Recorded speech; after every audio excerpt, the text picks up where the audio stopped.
To help you a little bit with homework number 10 and quiz number 10, let's review some of the free radicals and types. Remember we talked about if the 2Br breaks down and make 2Br radical, this is a cleavage, homolytic cleavage. Now if a radical adds to a pi bond, we call it addition to pi bond. An example would be Br radical adding it to pi bond, make a new bond between the Br and this carbon. Obviously at this point we're going to have a new radical. And remember, we don't use the regular arrows, we use half arrow. Now if a radical grabs a hydrogen, so this is very different than the p transfer. So this is what we call hydrogen abstraction. So hydrogen and its electron comes and make a bond to the Br. So we make a HBr. And the consequence of that is this carbon here makes a radical. So it makes a radical. Now if that, I forgot the 3 here. So if this radical, basically now that we made for the carbon, comes and grab the electrons from the Br, and the bond between the Br and Br breaks down. So you make a new bond between the Br and carbon. Remember, this is a Br and carbon bond. And the product from that would be also a Br radical.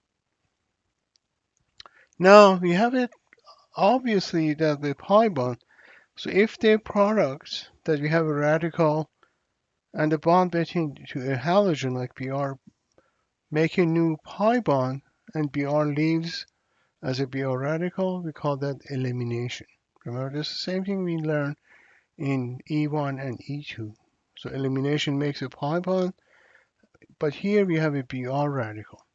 So this is the reverse of number 2.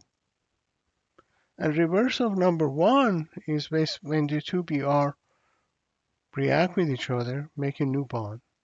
So this would be the opposite to number 1 that we learned.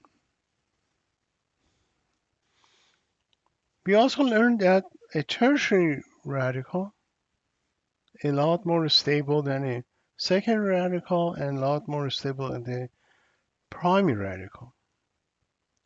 So the only thing I didn't write here is, unlike carbocation, we cannot go from a primary to secondary or tertiary radical. So radicals do not rearrange. But we have an allylic radical. So an allylic radical, even though it looks like we rearrange it, but it really comes from the resonance structure. So if I have a allylic radical, which means a radical or electron next to a pi bond, we can draw a resonance structure for it. So we can make a new pi bond here with the 2 electrons, and this electron goes here. So this is a new, sort of speaking, a new allylic radical. So it can have another resonance structure. So then if you have a new bond formed here and this electron goes over here, it's hard to see it, so I'll make it a little bit darker here. So this would be a radical up there. Now the other one that we learned is very stable is benzylic radical. So if I remove the H from the methyl group attached to the benzene, you can see we can draw many resonance structure for it. We can make a new bond, pi bond here, put a radical on this carbon, make a pi bond here now, and put a radical here, make a new pi bond here, put a radical here, and then this goes back and make a new pi bond here. So we get aromaticity back, and the radical will be where we started. If you do this resonance structure correctly, you can see the pi bond moved. The pi bond was here, now it's here, so you can see it moves. So it's a good check to see if you draw the resonance structure correctly or not.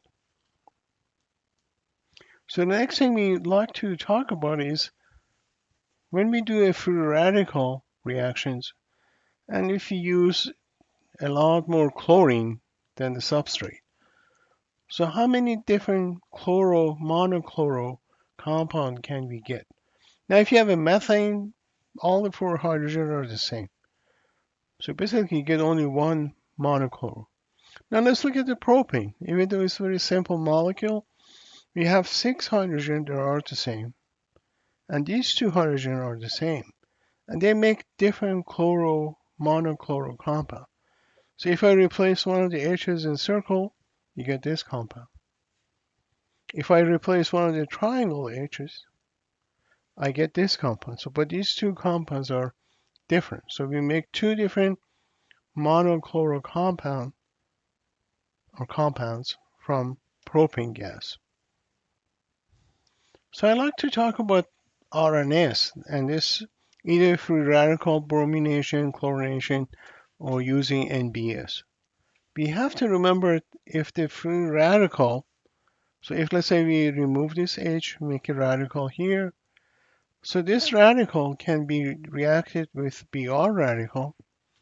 So Br radical can come from the top or bottom, but it really doesn't make any RNS because we don't have 4 different bonds. These 2 method groups are the same. Now, in case of the ethyl benzene, let's say we remove one of the H's, make a radical. Again, if you remember, this is a benzylic radical, very stable. Now, there's a potential to make RNS. So if the incoming Br radical comes from the top, so we make this S isomer. If the Br radical comes from the bottom of the page, makes the R isomer. So we can, in theory, make 50-50 mixture of the 2. But in the first case, because there was no 4 different compounds, 4 different bonds, we couldn't make any RNS. Thank you.